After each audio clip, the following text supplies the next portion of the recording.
Hi guys, and welcome to this video on Act 2 from Inspector Calls. And in this video, we're going to be looking at the first part of the act, in which Sheila and Gerald finish the conversation they had at the end of Act 1, and then Mrs Birling interrupts the Inspector talking to Sheila and Gerald to try and manipulate him and throw him off the case. Mrs Birling is presented in exactly the same way as Mr Birling in this respect. She tries to use her power and social influence to make the Inspector go away, because she just doesn't want this interrogation to be happening. In this part of the scene, we are once more presented with ideas around the old versus the young, and we once again see the older characters in the play refusing to accept any kind of responsibility for Eva Smith's death, and at the same time rejecting any kind of social responsibility. Okay, but before we look at the annotation, let's listen to this part of the scene.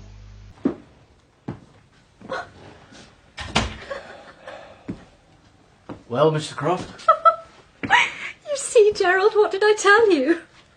What did you tell him? Inspector, I think Miss Burling ought to be excused any more of this questioning. She's nothing more to tell you. She's had a long, exciting and tiring day. We were celebrating our engagement, you know. And now she's obviously had about as much as she can stand. He means that I'm getting hysterical. Well, I've no more questions to ask you. No. But you haven't finished asking questions, have you? No. Then I'm staying. Why should you? It's bound to be unpleasant and disturbing. And you think young women ought to be protected against unpleasant and disturbing things? If possible, yes. Well, we know one young woman who wasn't, don't we? I suppose I asked for that. Be careful you don't ask for any more, Gerald. Why stay when you'll hate it? It can't be any worse for me than it has been. And it might be better. I see. What do you see? You've been through it, and now you want to see somebody else put through it. So that's what you think I'm like? Well, I'm glad I realised it in time. No, I didn't mean... Yes, you did. And if you'd really loved me, you couldn't have said that. You listened to that nice story about me. I got that girl sacked from Millwards, and now you've made up your mind that I must obviously be a selfish, vindictive creature. I neither said that nor even suggested Then it. why say I want to see somebody else put through it? That's not what I meant at all. All right, then, I'm sorry. Yes, but you don't believe me. And this is just the wrong time not to believe me. I can tell you why Miss Burling wants to stay on, and why she says it might be better for her if she did. A girl died tonight. A pretty, lively sort of girl who never did anybody no harm. But she died in misery and agony, hating life. Don't, please, I know, and I can't stop thinking about it. Now, Miss Burling has just been made to understand what she did to this girl. She feels responsible. If she leaves us now and doesn't hear any more, then she'll feel she's entirely to blame. She'll be alone with her responsibility the rest of tonight, all tomorrow, all the next night. Yes, that's it. And I know I'm to blame, and I'm desperately sorry, but I can't believe, I won't believe it's simply my fault that in the end she committed suicide. That would be too horrible. You see, we have to share something. If there's nothing else, we have to share our guilt. Good evening, Inspector. Good evening, madam. I'm Mrs Birling, you know. My husband has just explained why you're here, and while we'll be glad to tell you anything you want to know, I don't think we can help you much. No, Mother, please. What's the matter, Sheila? I know it sounds silly. What does? You're beginning all wrong, and I'm afraid you'll say something or do something that you'll be sorry for afterwards. I don't know what you're talking about, Sheila. We all started like that. So confident, so pleased with ourselves, until he began asking us questions. You seem to have made a great impression on this child, Inspector. We often do on the young ones. They're more impressionable. You're looking tired, dear. I think you ought to go to bed and forget about this absurd business. You'll feel better in the morning. Mother, I couldn't possibly go. Nothing could be worse for me. We've settled all that. I'm staying here until I know why that girl killed herself. Nothing but morbid curiosity. No, it isn't. Please don't contradict me like that. In any case, I don't suppose for a moment that we can understand why the girl committed suicide. Girls of that class... Mother, don't. For your own sake as well as ours, you mustn't. Really, Sheila? You mustn't try and build up a kind of wall between us and that girl. If you do, then the Inspector will just break it down. And it'll be all the worse when he does. She's right. I beg your pardon? I said she's right. That, I consider, is a trifle impertinent, Inspector. Now what is it, Sheila? I don't know. Oh, perhaps it's because impertinent is such a silly word. In any case... But, Mother, do stop, before it's too late. If you mean that the inspector will take offence... No, I never take offence. I'm glad to hear it. Though it seems to me that we have more reason for taking offence. Let's leave offence out of it, shall we? I think we'd better. So do I. I realise that you may have to conduct some sort of inquiry, Inspector, but I must say that so far you seem to be conducting it in a rather peculiar and offensive manner. You know, of course, that my husband was Lord Mayor only 2 years ago, and that he's still a magistrate. Mrs Birling, the inspector knows all that, and I don't think it's a very good idea to remind him. It's crazy. Stop it, please, Mother. Yes. Now, what about Mr Burling? He's coming back in a moment. He's just talking to my son Eric, who seems to be in an excitable, silly mood. What's the matter with him? Eric? Oh, I'm afraid he may have had rather too much to drink tonight. We were having a little celebration here. Isn't he used to drink? No, of course not. He's only a boy. No, he's a young man. And some young men drink far too much. And Eric's one of them. Sheila? I don't want to get poor Eric into trouble, but we really must stop these silly pretences. This isn't the time to pretend that Eric isn't used to drink. He's been steadily drinking too much for the last 2 years. It isn't true. You know him, Gerald. Say it isn't true. Well, Mr Croft? I'm afraid it is, you know. Actually, I've never seen much of him outside this house, but, well, I have gathered that he does drink pretty hard. And this is the time you choose to tell me. Yes, of course it is. That's what I meant when I talked about building up a wall that's sure to be knocked flat. It makes it all the harder to bear. But it's you, and not the inspector here, who's doing it. Yes, but don't you see? He hasn't started on you yet. If necessary, I shall be glad to answer any questions the inspector wishes to ask me. Though, naturally, I don't know anything about this girl. Well, I've been trying to persuade Eric to go to bed, but he won't. Now he says you told him to stay up, Inspector. Did you? Yes, I did. Why? Because I shall want to talk to him, Mr Burling. Well, I can't see why you should. But if you must, then I suggest you do it now. Have him in. Get it over, and then let the lad go. No, I can't do that yet. I'm sorry, but he'll have to wait. Now, look here, He Inspector. must wait his turn. I've told you before, I don't like your tone. Nor the way you're handling this inquiry. And I don't propose to give you much more rope. You needn't give me any rope. No, he's giving us rope so that we'll hang ourselves. What's the matter with that child? She's overexcited. Well, come along, Inspector. What is it you want to know? At the end of January last year, this girl, Eva Smith, had to leave Millwoods because Miss Birling compelled them to discharge her. And then she stopped being Eva Smith looking for a job and became Daisy Renton with other ideas. Mr Croft, when did you first get to know her? Gerald? Okay, let's start some of the annotation then. And as we read, we're going to make points on each of the conflicts. So the conflicts between Mrs Birling and the inspector, the conflicts between Sheila and Gerald, all those kinds of things. Okay, so the first thing to note is that the scene starts in exactly the same place that it ended. If we return to the end of Act 1, we'll see the inspector saying the word well as he comes in through the door. The curtain has dropped, and the curtain rises with the inspector in exactly the same place, saying exactly the same words.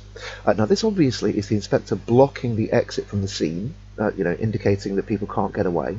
But at the same time, because this continues in the action, we are given here an image of the relentless nature of the inspector, and again, the idea that there is no getting away from him. Okay, so once more we must be looking at the stage directions of the characters, and Sheila is directed to respond hysterically, with hysterical laugh, showing that she is resigned to the situation. There's irony within the situation, because it really isn't a laughing matter, is it? It's quite a serious and sad situation. We then see Gerald trying to get rid of Sheila. He recognises that if Sheila is in the room, it's going to make things worse for him because his revelations are to do with infidelity. So he says, I think Miss Birling ought to be excused any more of this questioning, but he wants to protect himself. He's trying to show concern for Sheila, however, he really is only concerned with protecting himself. He said, she's had a long, exciting and tiring day. In this way, he's treating her like a child. That's the kind of thing that you would say of a child that had been out on a day trip and was getting hysterical, was getting a little bit tantrumy. So again, this backs up the ideas that Sheila and Eric are infantilized by the older characters in the play, again, setting up this old versus young theme. He says, and now she's obviously had about as much as she can stand. Again, this is attitude towards women. He feels that he can control her. He feels that she should obey what he's saying. In response to the inspector asking her if she's hysterical, Sheila replies, probably. She's honest in this situation, but what is she hysterical about? Is she hysterical about her involvement with Eva Smith, or is she hysterical about what she's about to find out from Gerald? The inspector then replies with, I've no more questions to ask you. He recognises Sheila's guilt, and also he recognises Sheila's change. He sees that Sheila is starting to feel responsible for this. And again, this links back to that quotation, if you go easy with me, I'll go easy with you. Sheila has gone easy with him. She's accepted what he's said and started to change her outlook on life. And so he doesn't feel he needs to talk to her anymore. He's achieved his goal with Sheila. But because the inspector hasn't finished asking questions, Sheila says, then I'm staying. She wants the truth, and in this way she's not listening to men. She's not listening to Gerald and her father, who'd asked her to previously leave. This again shows a growing independence within Sheila. Gerald then asks Sheila to leave because he says it's bound to be unpleasant and disturbing. Now, we see here the inspector turning Gerald's words round on him in exactly the same way that he did with Burling. The inspector replies with, and you think women ought to be protected against unpleasant and disturbing things? This idea that men should protect women, this idea of the patriarchy. However, there is some irony here, because as the inspector goes on to say, we know one young woman who wasn't. We know that Eva Smith was not protected from unpleasant and disturbing things, and it was these unpleasant and disturbing things that led her to committing suicide. I believe the inspector, using Gerald's words against him in the same way that he did with Burling, lumps Gerald in with Burling and Mrs Birling. Now here's an interesting quotation for Gerald. On his confession to the inspector, he says to Sheila, why stay when you'll hate it? Now, I think this shows him not being able to see the value in knowing inconvenient truths. Not seeing the value in having the full information about those around you, even when that information is bad or distasteful. So what does this show about Gerald's character? Well, it shows that he's lived a sheltered life. He himself has been sheltered from inconvenient truths about the world, or at least he has been sheltered from having to address those truths. This also shows that Gerald lives from the perspective of why experience sadness. He doesn't feel that there is anything to be gained through negative feelings and feeling sad about the things that are happening to you. All of this culminating in the idea that ignorance is bliss. He knows, or at least feels, that if Sheila can not know what Gerald's involvement was, then their lives can continue with some degree of normality.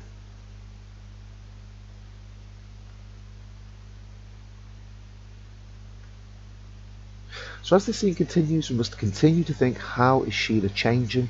She is possibly the most radical change within this play. So Gerald has tried to have a protecting air around Sheila. He's tried to make her deny inconvenient truths and not know things, to live in ignorant bliss. He now tries the exact opposite argument.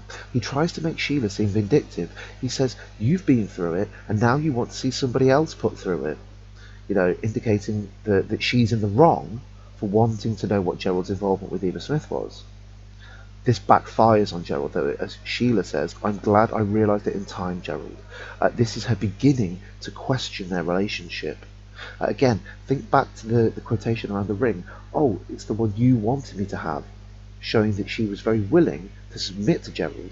Now, she is fighting against him. She says, and if you really loved me, you couldn't have said that. Questioning the relationship again. You listen to that nice story about me, sarcasm with the nice there, and now you've made up your mind I must obviously be a selfish, vindictive creature, showing Gerald's view here once more to try and get her out of the conversation. We then see more of Sheila's change in her response to the inspector, again relaying the details of Eva Smith's death. Sheila distressed, so there, another stage direction. We've had hysterical, we've now got distressed. She says, don't, please, I know, and I can't stop thinking about it. Again, setting her up from Burling and Gerald and Mrs Birling, showing change within her character because she cannot stop worrying about the guilt and she can't stop worrying about what's happened to Eva Smith. The inspector indicates that he recognises her difference. He says she feels responsible. This word responsible, we'll see that many, many times in this play, and it's to do with the responsibility that we have to the individual, but it's also to do with our wider social responsibility. Sheila is starting to develop that wider social responsibility. The inspector goes on to say that if she leaves us now and doesn't hear any more, then she'll feel she's entirely to blame, which obviously she isn't. This is the idea that she needs to recognise that her responsibility is only part of the issue. We are not individually responsible for society's problems, but unless we individually recognise our part in society's problems, those problems will never go away. And that's what the inspector is saying here. He's saying that we need to see all of society's wrongs. We need to understand that everyone individually in society has a part to play with these problems. And in understanding that, it helps understand our own part in that problem. You know, for example, if you were to think about the environment and litter, if you drop a piece of litter individually, then that isn't the sole cause for global warming. You know, that isn't the sole cause for polluting our environment. However, you have to understand that if every single person dropped a piece of litter, then it would be. And so that stops you from dropping litter. You know, just as a simplified example of that. We then get more of Sheila's change. She says, I'm desperately sorry, but I won't believe it's simply my fault that in the end she... so again, this is ideas around shared responsibility, and the inspector backs this up. The inspector then backs that up by saying, you see, we have to share something. If there's nothing else, we'll have to share our guilt. So this sharing something, in the best case scenario, he's talking about sharing resources. In the worst case scenario, it is just sharing and understanding that we're all responsible for the poor lives that some people live.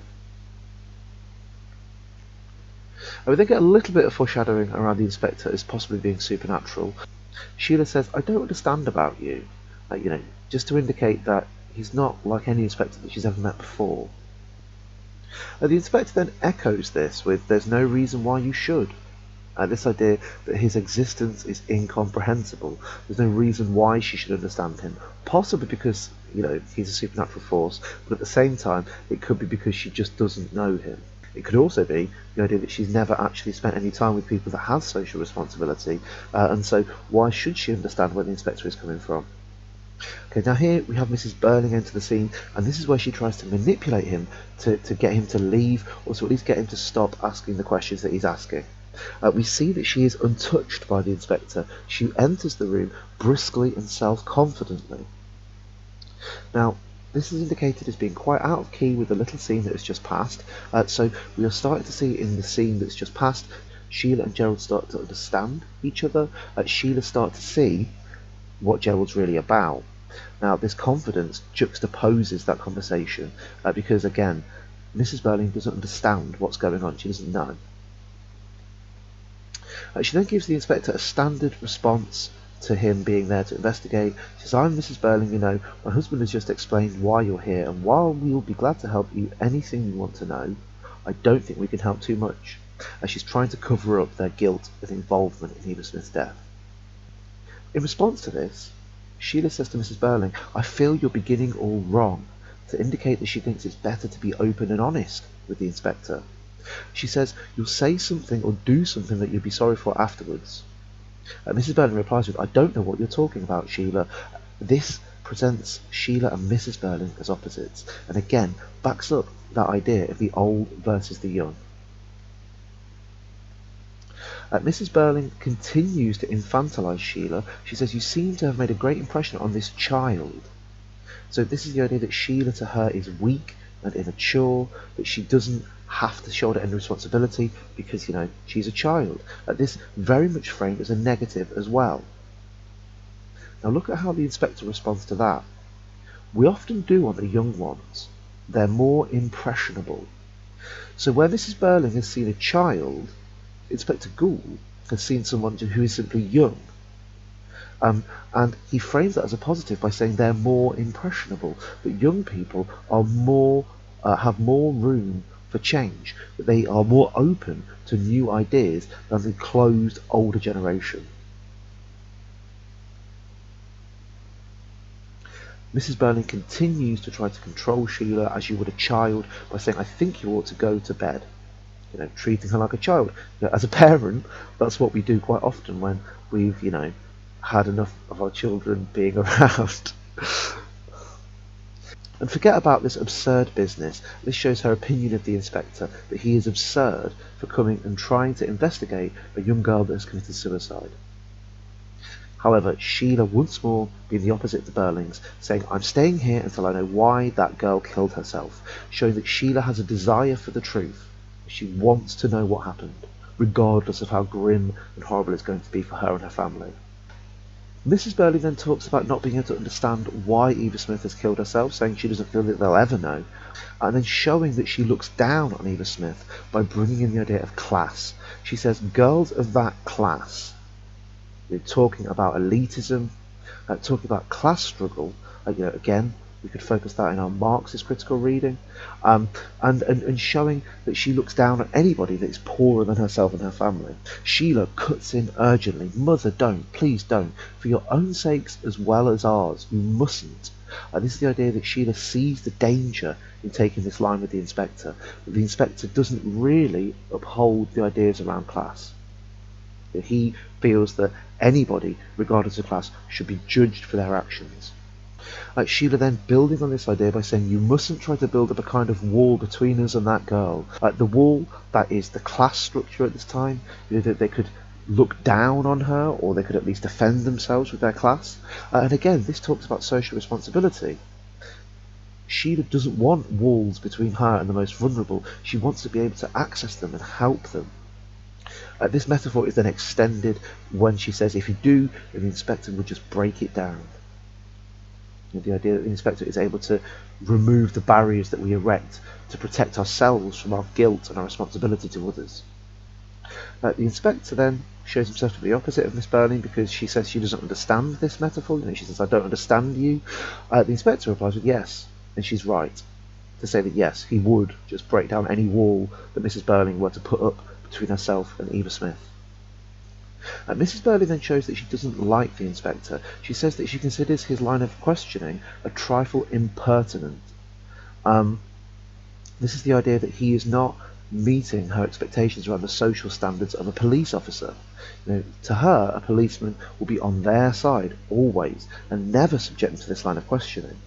However, Sheila laughs at this, and in explanation to it, she says it's because of that use of the word impertinent. She says perhaps it's because impertinent is such a silly word.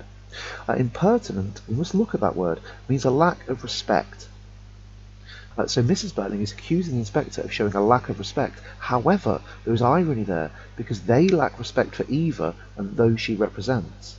In refusing to answer the questions, in trying to get the inspector to go away, they're showing an impertinent attitude towards people in the working class. And Sheila sees this, she sees the irony in this, and that is why she laughs. They then have some discussion around offence and the idea that the inspector is being offensive. He then replies, let's leave offence out of it, shall we? He doesn't want emotion, he just wants to deal with the facts. Now here we see Mrs Birling using exactly the same tactics as Mr Burling in Act 1. She speaks grandly, showing her social status, or at least trying to, and then she uses ideas around the patriarchy and status to try and get rid of the inspector. She accuses him of conducting his questioning in rather an offensive manner, the idea that it is offensive to question rich people. And she reminds him that my husband was Lord Mayor only 2 years ago and that he's still a magistrate. So, like I say, she's using patriarchal status and her husband's position in society to try to manipulate the inspector and make him stop questioning them. We then have references to Mr Burling and Eric, they just briefly touched upon, and we start to see some details around Eric's life. Mrs Birling says that Mr Burling is outside trying to calm Eric down, who likewise won't go to bed. they also infantilise Eric, and Mrs Birling indicates that Eric has been drinking a little. The inspector asks, isn't he used to drinking? There is some dramatic irony with that because we see in the play that he's already drunk a lot. Mrs Birling, once more living in denial, says, no, of course not, he's only a boy. The inspector responds with, some young men drink far too much. This sets up Eric's story. This is foreshadowing for what is going to happen with Eric at the end of the play. Sheila, not wanting to exist behind pretense anymore, says, and Eric's one of them. She gives it away, the idea that Eric is a little bit of a drunk. Sheila says, we really must stop these silly pretenses. The idea that they just need to be honest. They've got to be open with this inspector to come out of it with any kind of family and with any kind of sense of dignity. Again, backing up that foreshadowing, she says he's been steadily drinking too much for the last 2 years. So we understand that Eric, like I say, has a bit of a drink problem. Mrs Birling, staggered. Now it's unclear as to whether she genuinely is staggered, whether she is completely oblivious to Eric's drinking, or whether this is something that is staged. But she turns to Gerald, indicating, and you're a man, to Gerald, showing that she trusts the opinions of men, showing that she is complicit within ideas around the patriarchy. Gerald replies with, he does drink pretty hard, giving the inspector information, again, indicating that Eric has somewhat of a drink problem.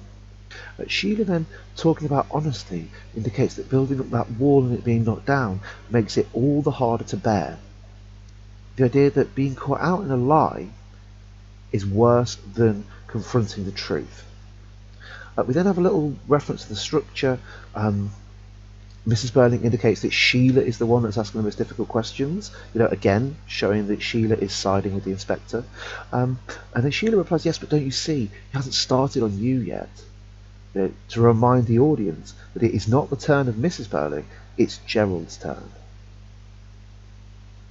Mrs Birling then showing an element of hubris, hubris being pride that comes before a fall, by saying, though naturally, I don't know anything about this girl.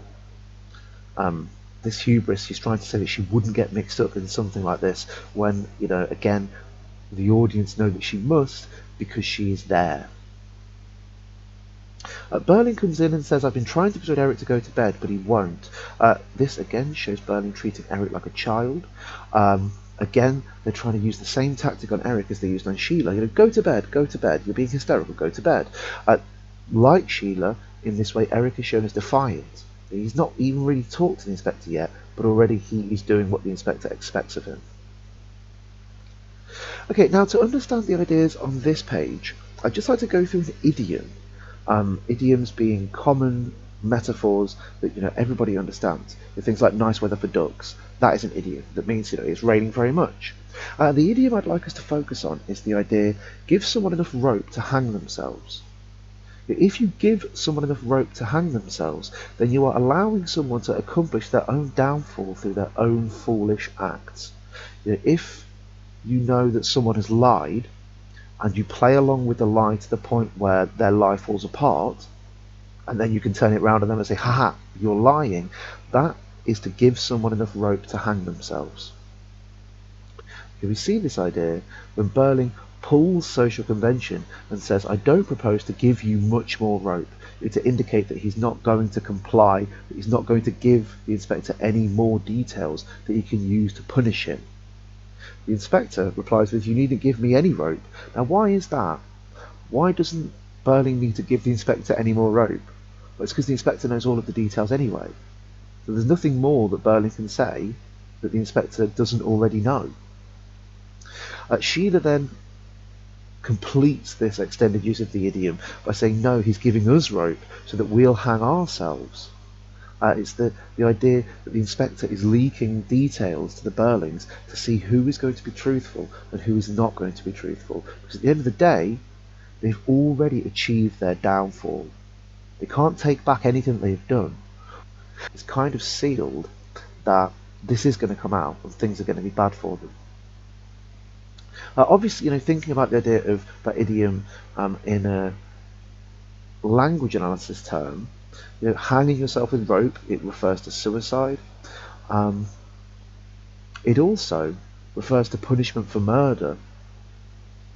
In the past, in this country, if you'd killed someone, you'd be hung by the neck till dead. So again, that talks about responsibility and whether or not the Burlings are responsible for the death of Eva. Okay, and then finally, we get one more reference to Sheila being treated like a child when Mrs Birling says that she is overexcited. Again, that's something they would say about a child. Okay, so that's the end of that video. Next video, we'll be looking at Gerald and Gerald's story and all the things about his character. I hope you found that useful. I'll speak to you all again soon. Bye bye.